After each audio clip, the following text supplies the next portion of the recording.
So let's start this with a science joke. I knew that in future I would become a theoretical physicist because my father told me to grow up and become a fine man. 2,000 years later. So today we have the integration from 0 to infinity of e to the power minus x square times cosine of 2x dx. At first it might look tempting to use integration by parts for solving this problem, but unfortunately integration by parts is of no use, at least now.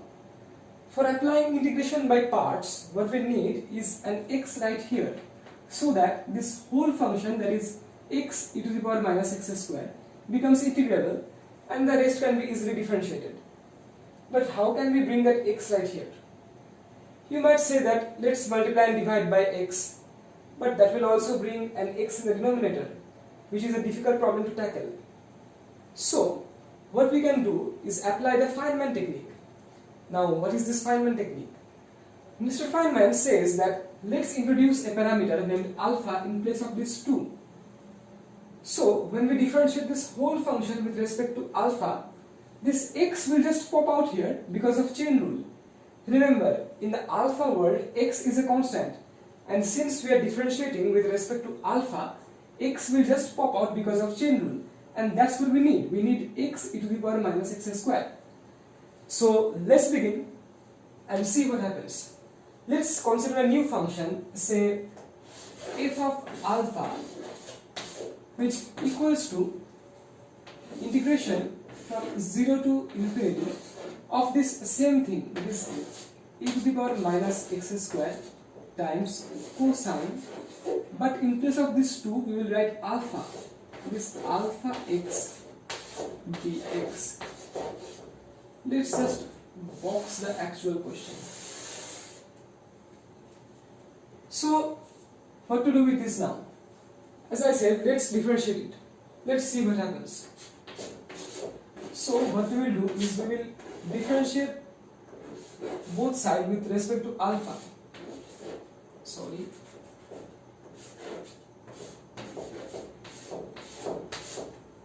So on the right hand side we will have dd alpha of this whole thing, that is integration 0 to infinity e to the power minus x square times cosine alpha x dx.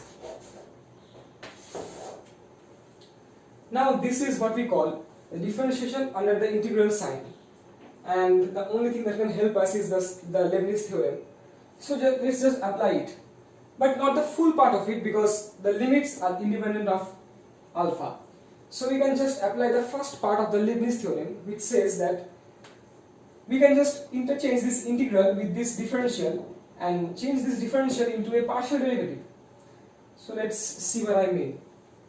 I mean that this is nothing but integration from 0 to infinity of del alpha, that is a partial derivative with respect to alpha, of the function inside, that is e to the power minus x square times cosine of alpha x dx. And the rest part of Leibniz theorem is not required because we have 0 and infinity which are independent of alpha. So what is this? This just equals to integration from 0 to infinity. When we differentiate with respect to alpha, then x is just a constant. So this whole term is a constant. So this will just come out, that is e to the power minus x square times differentiating cosine of alpha x with respect to alpha gives minus x sine alpha x, and of course the dx. Now I hope you understood this, because x is a constant and we are differentiating with respect to alpha, so this x will come out because of chain rule and not the alpha. This is pretty much easy. And now what we will apply is integration by parts. Let's write this as, this is nothing but df d alpha. This is equal to, let's write this function at first, sine of alpha x times minus x e to the power minus x square. Now we will do integration by parts, and this will be our first function and this will be the second function, because we know how to differentiate this and how to integrate this. So let's clear the board. I am not rubbing these two because these two are important. So when we integrate this, we have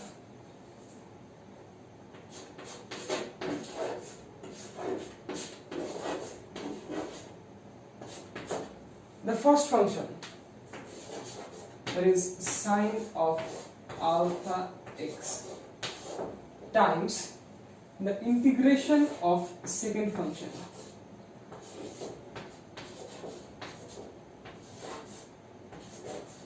And we will have to put the limits 0 to infinity after doing this integration, not just here. So I will put it like this. Then we will have minus integration 0 to infinity differentiation of the first function, that is this, that is alpha cosine alpha x, and then the same thing, integration of the second function.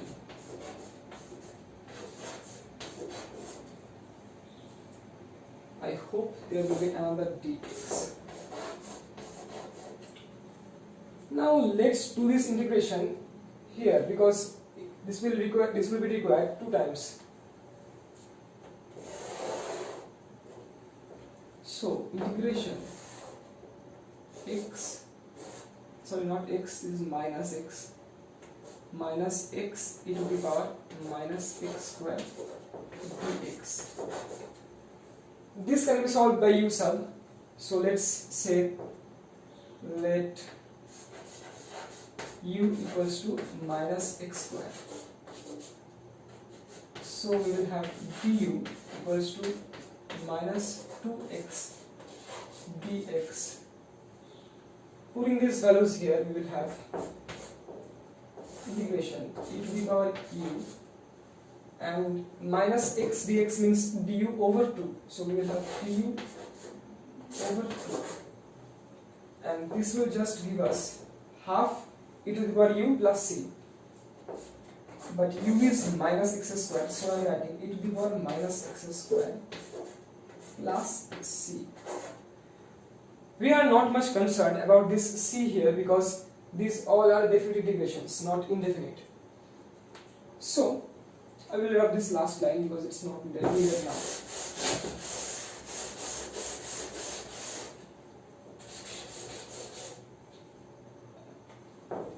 And so this gives us df d alpha equals sine alpha x sine alpha x. This is just only this part. So this is nothing but 2 e to the power x square. Since here is minus, I am writing it in the denominator. I hope you understand. And the limits obviously from 0 to infinity minus this thing becomes integration from 0 to infinity alpha cos alpha x divided by same thing 2 e to the power x square dx. So what do we have now? So let's continue and see what we get. df d alpha. Putting these limits here, when we put infinity in place of this x, we will have e to the power x square in the denominator, which is a very big quantity. And in the numerator, we have just a trigonometric function, that is sine, which ranges from -1 to +1. So the denominator is much larger compared to the numerator. So this tends to 0. And when we put this 0 in place of x, we will have sine of 0, that is 0, over some finite number, that is 2. So this will also become 0. So this whole term becomes 0. And now what we have here? We have this alpha by 2, this constant, so we are taking it out. Alpha by 2, integration 0 to infinity. Writing this e to the power x square as e to the power minus x square, and cosine of alpha x dx. Now, does this ring a bell? Do you see a recurrence? This is nothing but the original function, that is f of alpha, that is here.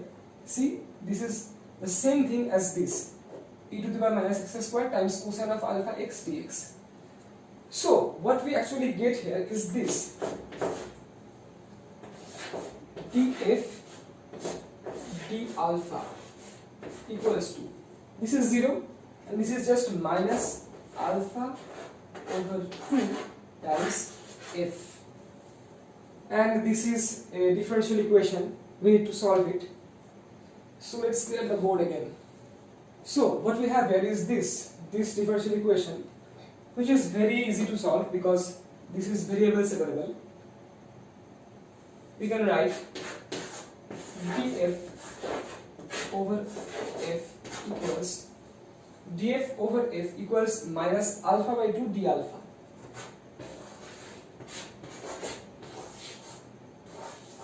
D alpha. Now I'm just integrating both sides.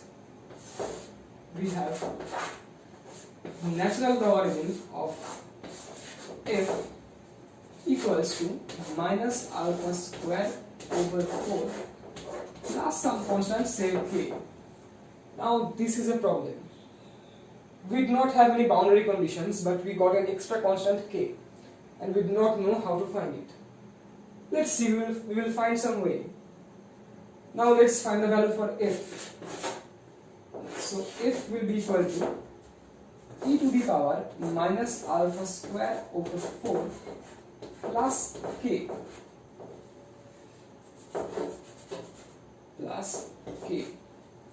taking this e to the power here. So this is nothing but e to the power minus alpha square over 4 times e to the power k by the property of exponents. And this e to the power k is nothing but another constant, let's say k2. k2 times e to the power minus alpha square over 4. So what we have is our original function f, that is f of alpha, equals to k2 times e to the power minus alpha square over 4. Now the only problem is this k2.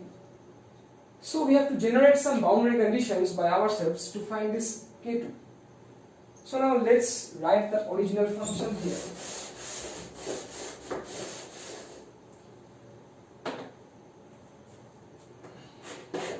The original function f is nothing but integration 0 to infinity e to the power minus x square times cosine alpha x. Let me change this chalk. Cosine of alpha x dx. This equals to nothing but k2 times e to the power minus alpha square over 4. Now what can we do? Let's put 0 in place of alpha. When we put 0 in place of alpha, we will have cos 0, that is 1, and here also it will become 0 e to the power 0, that is 1.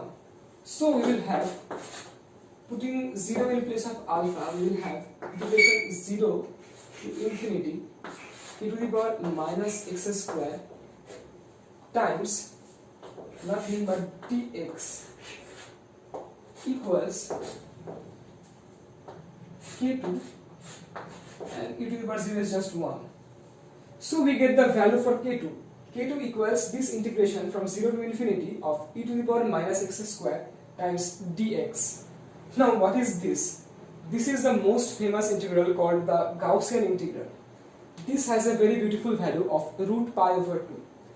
Actually, the Gaussian integral is this, that is minus infinity to infinity of e to the power minus x square dx, which gives the value of root over of pi.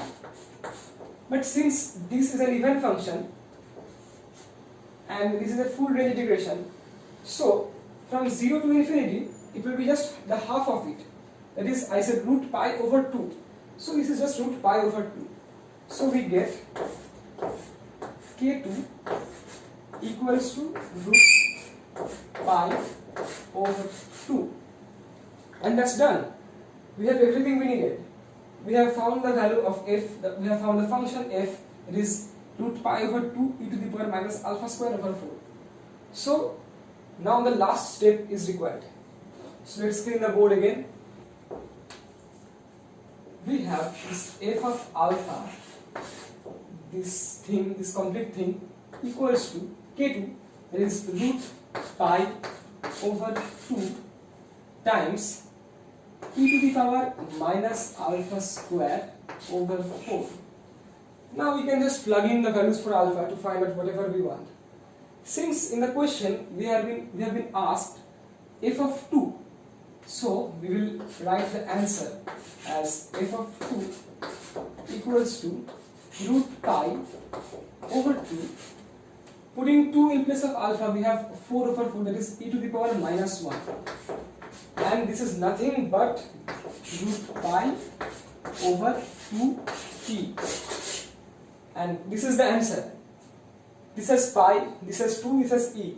This is all the 3 numbers I like a lot. So this is one of the most good looking answers in whole integration history. This complex looking integral has such a beautiful answer.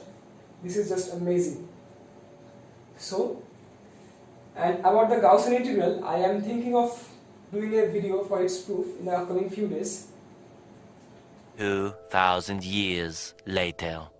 Thanks a lot for watching. I hope you learned something new.